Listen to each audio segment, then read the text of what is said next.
কোরআনের সবচেয়ে রহস্যময় ও রোমাঞ্চকর কাহিনীগুলোর একটি, যেখানে একটি ক্ষুদ্র কুঠিরে জন্ম নেওয়া এক শিশু ষড়যন্ত্রে কূপে নিক্ষিপ্ত হয়, দাস হিসাবে বিক্রি হয়। যেখানে একটি ছোট্ট কন্যা শিশু, যার মুখে তখনও কথা ফোটেনি, কিন্তু অলৌকিকভাবে সেই স্পষ্ট ভাষায় রায় দেয় যে ইউসুফ ছিল নির্দোষ। যার সৌন্দর্যের মোহে নারীরা তার দিকে এক পলক তাকিয়ে ফলের বদলে ধারালো ছুরি দিয়ে নিজের আঙ্গুল কেটে ফেলেছিল। যে মিথ্যা অপবাদে জেল খেটেছিল, অথচ সেই তিনি একদিন মিশরের সবচেয়ে ক্ষমতাধর শাসক হয়ে ওঠেন। এটাই নবী ইউসুফ আলাইহিস সালামের এক অলৌকিক জীবন কাহিনী, যেখানে আছে ষড়যন্ত্র, সৌন্দর্যের জাদুতে মোহিত নারীদের অন্ধ প্রেম, আল্লাহর পক্ষ থেকে আশ্চর্য উদ্ধার, আর শেষ পর্যন্ত ধৈর্য, ঈমান আর তাওয়াক্কুলের মাধ্যমে প্রাপ্ত অনন্য বিজয়ের গল্প। পুরো সূরা জুড়ে ধারাবাহিকভাবে বর্ণিত এই কাহিনী কোরআনের একমাত্র ইতিহাস।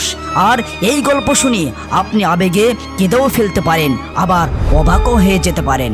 তাহলে আসুন শুনে নেই নবী ইউসুফ আলাইহিস সালামের সেই চমকপ্রদ কাহিনী, যা কোটি মুসলিমের হৃদয় কাঁপিয়ে তোলে এখনো। নবী ইউসুফ আলাইহিস সালাম ছিলেন নবী ইয়াকুব আলাইহিস সালামের 11তম পুত্র।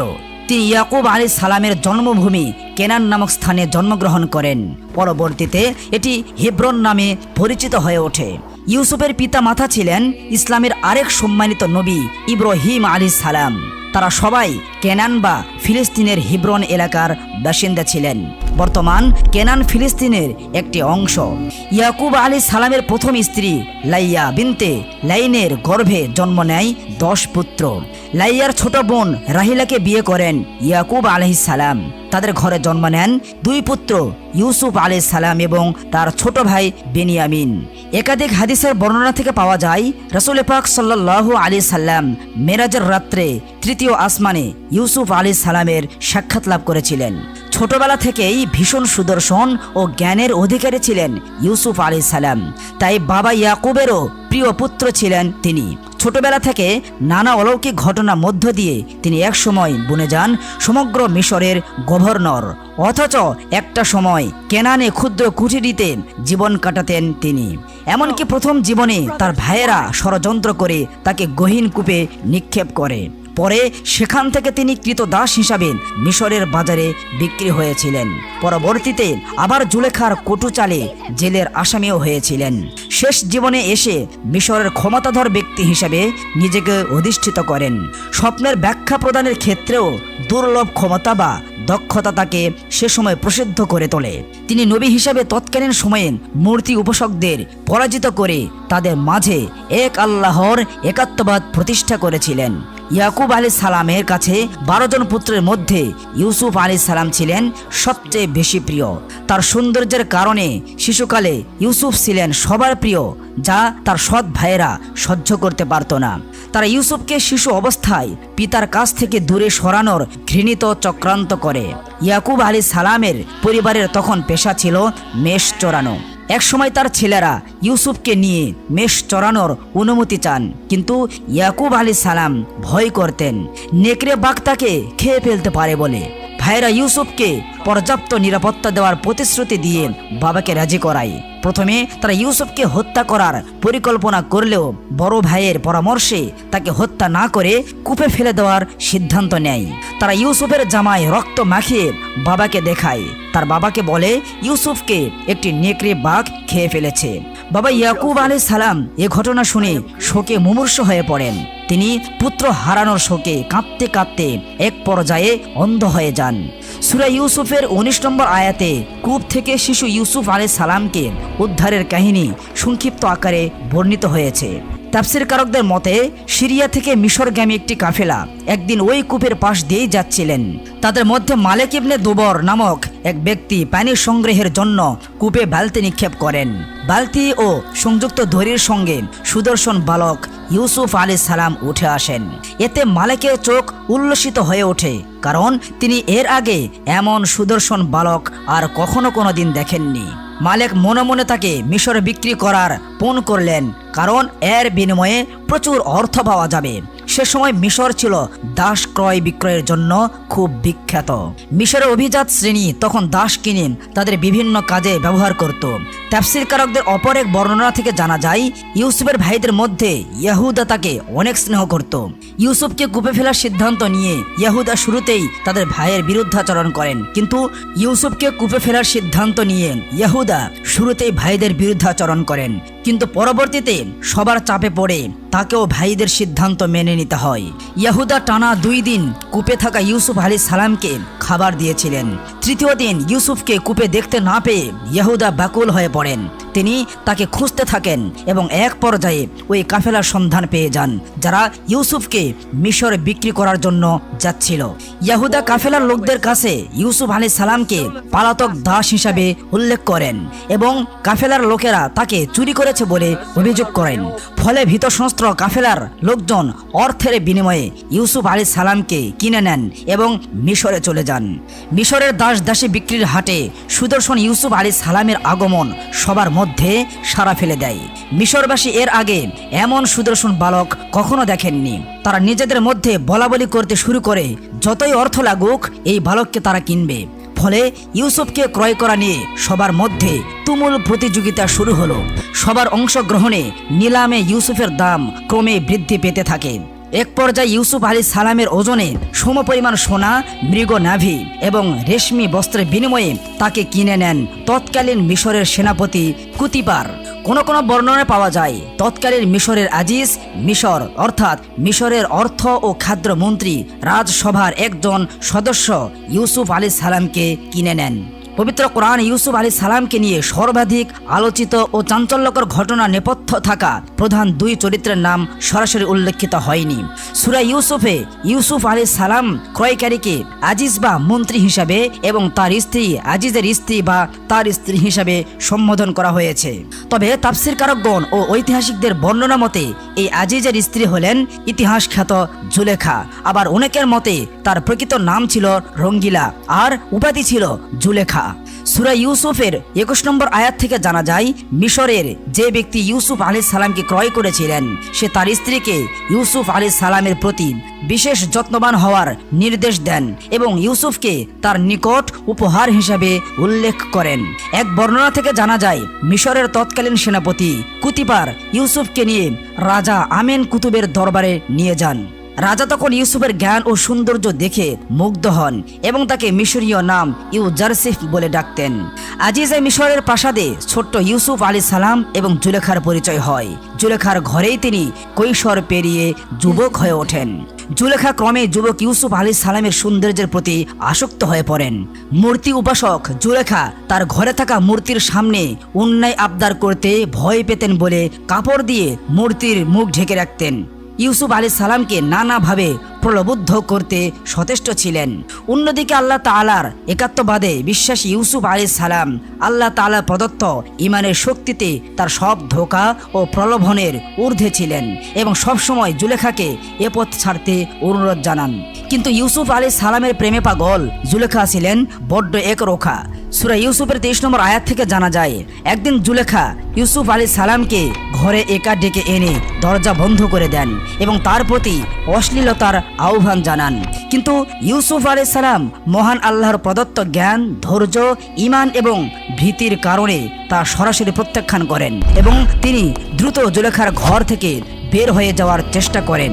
কিন্তু জুলেখার ঘর থেকে প্রবেশ ও বের হওয়ার দরজা ছিল অনেকগুলো।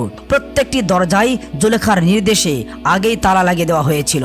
ফলে ইউসুফ আলাইহিস সালাম নিরুপায় হয়ে পড়েন। তিনি আল্লাহর দরবারে তাকে রক্ষার জন্য ফরিয়াদ করেন। এরপর আল্লাহ তাআলা তার ফরিয়াদ কবুল করলেন।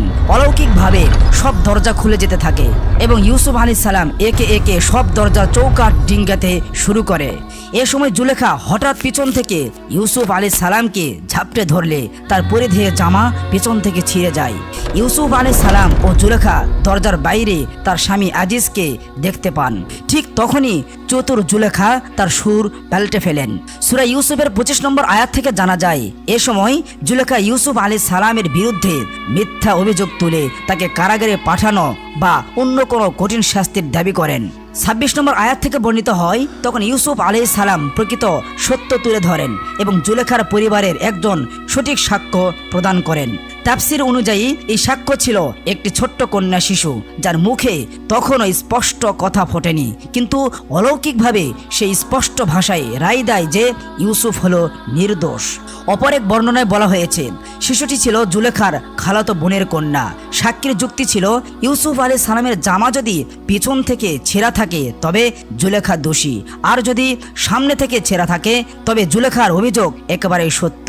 27 নম্বর আয়াতে বর্ণিত হয়, যখন আজিজ দেখেন ইউসুফ আলাইহিস সালামের জামা পেছন থেকে ছেঁড়া, তখন সব সত্য প্রকাশিত হয়।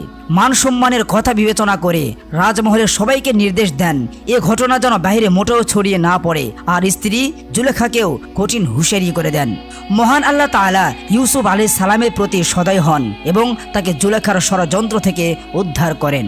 সূরা ইউসুফের 30 নম্বর আয়াত থেকে জানা যায়, এ ঘটনার পর সমগ্র শহর জুড়ে জুলেখার কুকীর্তি নিয়ে সমালোচনার ঝড় ওঠে।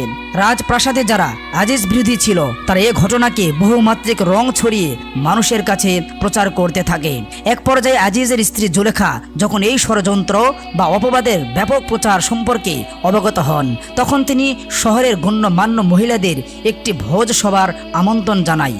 এই ভোজে অন্যান্য খাবারের সঙ্গে প্রত্যেকের জন্য ফল এবং তা কাটার জন্য একটি ধারালো ছুরি রেখে দেওয়া হয়। শহরের নারীরা যখন ছুরি দিয়ে ফল কাটায় ব্যস্ত, ঠিক জুলেখা তখন তার পূর্ব পরিকল্পনা মতো পাশের কক্ষে থাকা ইউসুফ আলাইহিস সালামকে মহিলাদের সামনে আসতে হুকুম করেন। অত্যন্ত আকর্ষণীয় চেহারার অধিকারী ইউসুফ আলাইহিস সালাম যখন সামনে উপস্থিত হন, তখন তার সৌন্দর্যের মোহে নারীরা তার দিকে এক পলক তাকিয়ে ফলের বদলে ধারালো ছুরি দিয়ে নিজ নিজ আঙ্গুল কেটে ফেলেন। এই সুযোগে জুলেখা সবার উদ্দেশ্যে বলেন যে এই সেই পুরুষ ইউসুফ যার জন্য মহিলারা তার নিন্দা করছেন। সূরা ইউসুফের 31 নম্বর আয়াত মতে মহিলাদের মন্তব্য ছিল, এ তো মানুষ নয়, এ তো এক মহান ফেরেশতা। এ সময় জুলেখা আবারও তার কুটচাল প্রয়োগ করেন। একদিকে ইউসুফ আলাইহিস সালামকে পবিত্র বলে সাক্ষ্য দেন, আর অন্যদিকে ভবিষ্যতে ইউসুফ তার কথার অবাধ্য হলে অপমানিত হওয়ার এবং কারাগারে নিক্ষিপ্ত হওয়ার হুমকি দেন। ভোজ সভায় উপস্থিত কিছু মহিলাও এটা সায় দেন এবং জুলেখাকে ইন্ধন যোগান। সূরা ইউসুফের 33 নম্বর আয়াতে বলা হয়, এই সময় ইউসুফ আলাইহিস সালাম মহান আল্লাহ তাআলার কাছে কুচক্রী মহিলাদের কাছ থেকে আশ্রয় প্রার্থনা করেন এবং অপবিত্র ভোগ বিলাসের পরিবর্তে কারাবাসী উত্তম বলে ফরিয়াদ জানান। তিনি উপলব্ধি করেন যে কারাগারী হতে পারে তার জন্য নিরাপদ আশ্রয়, অন্যথায় কুচক্রী জুলেখা এবং অন্যান্য নারীদের প্রলোভন ও ষড়যন্ত্র থেকে বাঁচা দিনে দিনে কঠিন হয়ে উঠবে। এরপর মহান আল্লাহ তাআলা ইউসুফ আলাইহিস সালামের প্রতি সদয় হন এবং তাকে ঘটনাক্রমে কিছুদিন কারাগারে রাখার ব্যবস্থা করেন। পরবর্তী জীবনে ইউসুফ আলাইহিস সালাম কারাগার থেকে মুক্তি পান। তৎকালীন রাজার স্বপ্ন ব্যাখ্যা প্রদানের মাধ্যমে রাজদরবারে আকর্ষণীয় পথ লাভ করেন। এমনকি মিশরের দুর্ভিক্ষ মোকাবেলা, সৎ ভাইদের উচিত দান, আপন ছোট ভাই বিনিয়ামিনকে কাছে রাখা, পিতা ইয়াকুব আলাইহিস সালামের চোখে দৃষ্টি ফিরে পাওয়া এবং সবশেষে পিতা মাতাকে রাজ দরবারে বসিয়ে সম্মান প্রদর্শন করার বর্ণনা রয়েছে। তবে আজিজের স্ত্রী বা জুলেখা সম্পর্কে পরবর্তীতে আর কোনো বর্ণনা পবিত্র কোরআনে পাওয়া যায়নি। এমনকি হাদিসেও এ সংক্রান্ত বিশেষ কোনো তথ্য পাওয়া যায় না। হাদিস বা পবিত্র কোরআনে উল্লেখ না থাকলেও বিভিন্ন সাহিত্যে ইউসুফ আলাইহিস সালামের সঙ্গে জুলেখার পূর্ণ মিলনের বর্ণনা পাওয়া যায়। কালের পরিবর্তনে মিশরের আজিজ অর্থাৎ জুলেখার স্বামী মৃত্যুবরণ করার পর আল্লাহ তাআলার নির্দেশে তাদের শুভ বিবাহ সম্পন্ন হয়। পরবর্তীতে তাদের কোল জুড়ে দুই পুত্র আব্রাহিম ইবনে ইউসুফ এবং মায়েশা ইবনে ইউসুফের জন্মের বর্ণনা পাওয়া যায়। কারো কারো মতে জুলেখার স্বামীর মৃত্যুর পর ইউসুফ আলাইহিস সালাম মিশরের নতুন আজিজ হিসেবে নিযুক্ত হন এবং তার সঙ্গে জুলেখার বিবাহের ব্যবস্থা করা হয়। সূরা ইউসুফের 54 থেকে 56 নম্বর আয়াত মোতাবেক মিশরের রাজা ইউসুফ আলাইহিস সালামকে তখন সম্মান এবং বিশ্বাসী পাত্র হিসেবে গণ্য করেন এবং তাকে বিশ্বস্ত সহচর হিসেবে নিযুক্ত করেন। সূরা ইউসুফের 58 নম্বর আয়াতে মিশরের দুর্ভিক্ষের সময় ইউসুফ আলাইহিস সালাম প্রজাদের মাঝে সঠিকভাবে খাদ্য বন্টন করার ইঙ্গিত রয়েছে এবং তার সৎ ভাইদের মাঝেও তিনি খাদ্য বিতরণ করেছেন বলে উল্লেখ পাওয়া যায়। কেনানের সেই ছোট্ট কুঠিরি থেকে নানা চাঞ্চল্যকর ঘটনা মধ্য দিয়ে আল্লাহ তাআলা একসময় ইউসুফ আলাইহিস সালামকে মিশরের একজন ক্ষমতাবান প্রশাসকে পরিণত করেন এবং এর মাধ্যমে মিশরের একাত্মবাদী খোদার ইবাদত শুরু হয়। সূরার শেষ ভাগে 101 নং আয়াতে ইউসুফ আলাইহিস সালাম মহান আল্লাহ তাআলার নিকট শুকরিয়া আদায় করে বলেন, হে আমার প্রতিপালক, তুমি আমাকে রাজ্য দান করেছ এবং স্বপ্নের ব্যাখ্যা শিক্ষা দিয়েছ। এভাবেই হযরত ইউসুফ আলাইহিস সালাম আল্লাহ তাআলার শুকরিয়া জ্ঞাপন করেছিলেন।